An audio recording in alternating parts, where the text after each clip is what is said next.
dangerous or treacherous. We got a lot of economic data. We're obviously in earnings season. It's going to be buckle up, I think. And of course, we'll be talking later today with Mr. Dan Bird and get specifics on the stock market technicals. But I can tell you as an economist, looking at the week ahead has me a little bit nervous. We will talk about my biggest takeaway from WealthCon. It will surprise you. I will be vulnerable.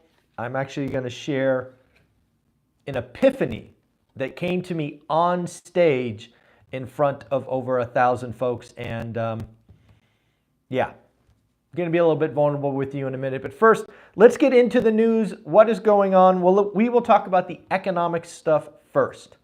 Coming out of the gate on Tuesday, we will get new home sales. New home sales will be interesting. These are, of course, signed contracts. What is going on? Are they still giving incentives? Did the higher rates? The question for me is, did higher rates pull demand forward or did it cause cancellations? So again, new home sales. What happened last month? Last month, we had 662,000. Experts are calling for 670. And I will actually take the over. I will take the over. Usually what happens when rates run, it pulls demand forward, at least momentarily.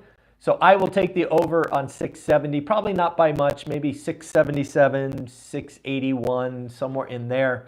But again, up from last month. Rolling into Wednesday, we will get durable goods. Remember, folks, durable goods are things that typically last 3 years or longer. Durable goods are things that typically the consumers pull back on, right? You don't need a new washer and dryer. You like one, but you don't need one. You want the latest model. Now, of course, if it breaks, you go buy one. But with durable goods, it is often a replacement cycle.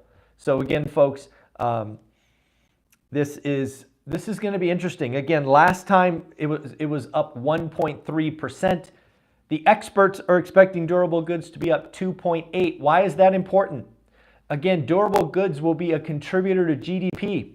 We are in the throes of Q2. If we're seeing durable goods up 2.8% or more, hard to have a recession. So again, these numbers will be important on Wednesday. And why is that important? If you are still holding out hope for a rate cut, you don't want GDP to be strong. You want it to go down. And again, durable goods going from up 1.3% last month to up 2.8%. We're really getting close to calling no cut all year. So it will be interesting.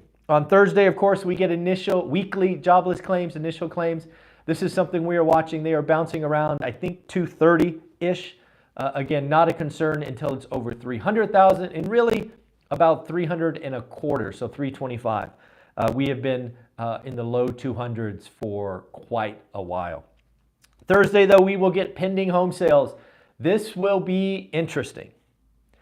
Pending home sales. These are, again, properties going into escrow. This is going to be for, what is it? It'll be for March. Last month, it was up 1.6%. The experts are calling for flat. I think they're going to be way wrong. I think pending home sales, because again, remember, we are in April, but these are March data. What happened in March? Rates went up. I'm going to guess, like I talked about earlier, pending home sales will shock people higher. Now, again, some of those have canceled. I've heard from many real estate agents across the country, their buyers did not lock in their rates, and given the violent move in rates, plenty of people have backed out. But still, I'm going to call pending home sales up, and yeah, up 1-2%, something of that nature. So again, we will see what happens on Thursday. And then Friday. That's the big one.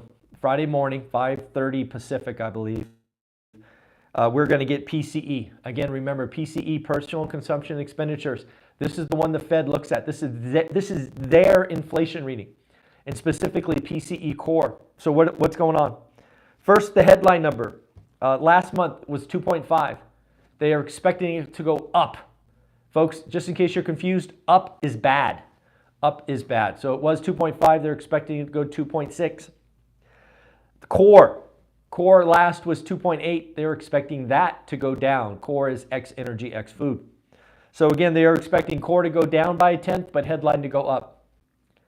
If it comes in as expected, ho-hum. But what has happened the last 5 or 6 inflation readings?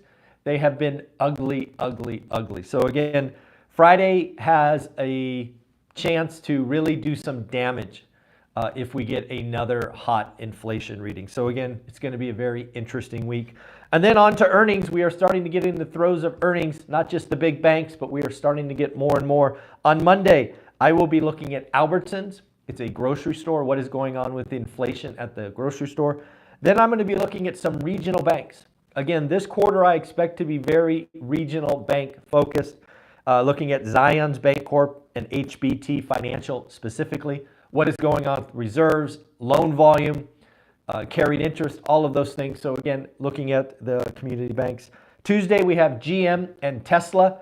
I don't know about you, but I will be definitely looking at the Tesla numbers. Also PepsiCo and UPS. UPS in my opinion is the most important earnings on Tuesday. What is going on with shipping? It is a big part of our economy. Is it going up, down, sideways? What is going on? Wednesday, we will get Hilton, IBM, Meta, and Ford. Hilton, what's going on with travel? Are we still booking ahead? Are we still taking vacations? We are getting closer and closer to summer. What is going on there? IBM, remember IBM to me is that old blue chip tech stock. To me, IBM is always a call on what the rest of the world is doing. We have a lot of very hot technology that says what's going on in the US. IBM is always my read on what is going on in the rest of the world. Meta and Ford round out Wednesday. Thursday, Caterpillar. What's going on with Caterpillar? Are we still building? Are we shelving projects? What's going on? Google and Microsoft. Yeah, I think Caterpillar is probably the most important one there. But yes, Google and Microsoft. If Google and Microsoft miss, dangerous week. Remember how we opened. This is a very dangerous and treacherous week. And then on Friday, we will get ExxonMobil and Chevron. Since I'm here, let me get vulnerable for a minute.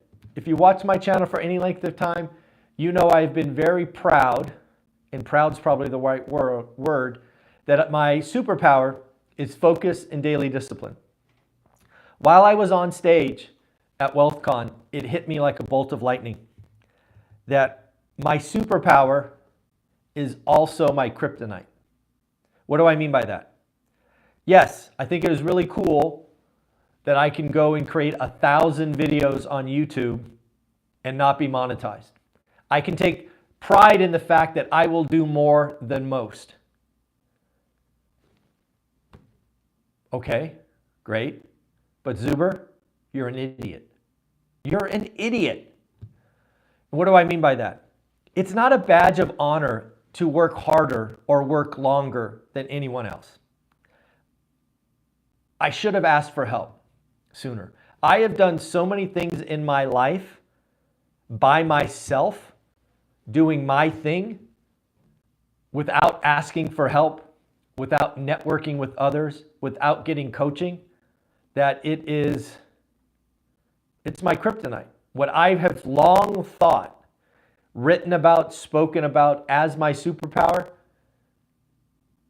it's also my kryptonite.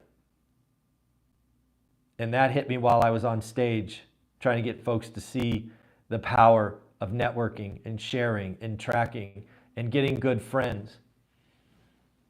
So it was, it's still uncomfortable for me to admit, but it's true. It's true. Think about it. You've heard my story if you're on this channel, right? I spent a year looking in the Silicon Valley. What moron looks for a year in a market that just doesn't work? This guy.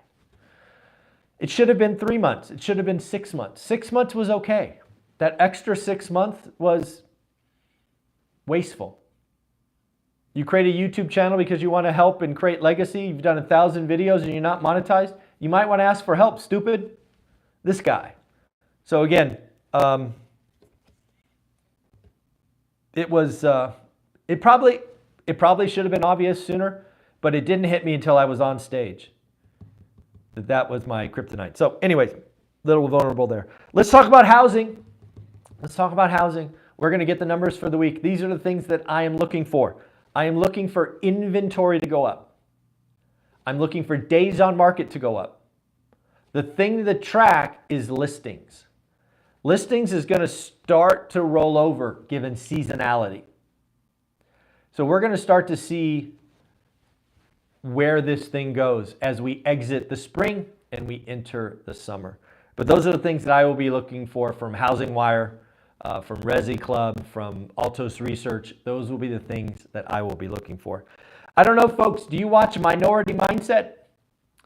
As you know, we had him on the channel a couple of weeks ago, but Minority Mindset actually posted our video on his channel. If you can do me a favor, just go to Minority Mindset today and leave a comment on the video saying thank you. You know what? Let's make it better. Let's make it better. Who would like to see him at our Vegas event next year? Who would like to see him at the Vegas event next year? Live stream with Christian and Millennial Mike Zuber, 8 a.m. Ooh, that's going to be fun. Thank you, Dion. But yes, Minority Mindset. What is the video called? It says, all rich people do this. So yes, if you want to see Minority Mindset at the Vegas event next February, leave a comment on his channel and his video asking him to come. Let's see if we can get 50 or 60 of you to comment on that video asking him to come to the Vegas event. That would be pretty cool, wouldn't it? Alrighty, folks, another thing we can talk about is we've got billionaires buying real estate. Remember, we talked about Blackstone. Blackstone, Jonathan Gray was making some big plays buying real estate. Now we have billionaire Tillman Fertitta. Tillman Fertitta is starting to buy as well. He bought an office building and some vacant land. Folks, it is becoming very clear that folks with deep pockets are starting to pounce. Now, again, I don't think this is a bottom in commercial real estate by any means, but it is a sign that we are close to a bottom. And the billionaires that are deploying capital right now, they do not care about a bottom. In fact, they know you can't time the market. They know it is remarkably cheaper today than it was a year ago. And they are striking when the time is right. At the end of the day, folks, why are we here? We're here to change lives. We're here to motivate you. We're here to be honest. We're here to get better each day. Part of that is recognizing folks that do the work. I'm going to give Dan his roses, his flowers, for getting his next deal. If my memory serves, I think it's a duplex. I could be wrong. I could be mixing up my stories. But Dan, congratulations on your next deal.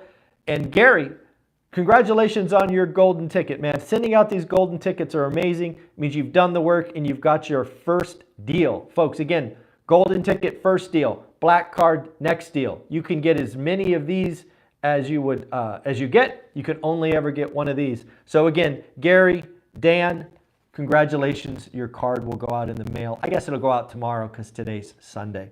Guys, take care. Like, subscribe, comment. Remember, go to Minority Mindset.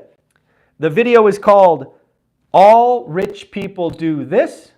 Leave a comment asking him to come to the ORAT celebration next President's Day weekend. Let's blow up his channel. Let's represent ORAT and see what happens. Thanks, guys. Take care. Later. Dion, I will see you in a few minutes, and we will do our live stream. You're amazing, man. Take care.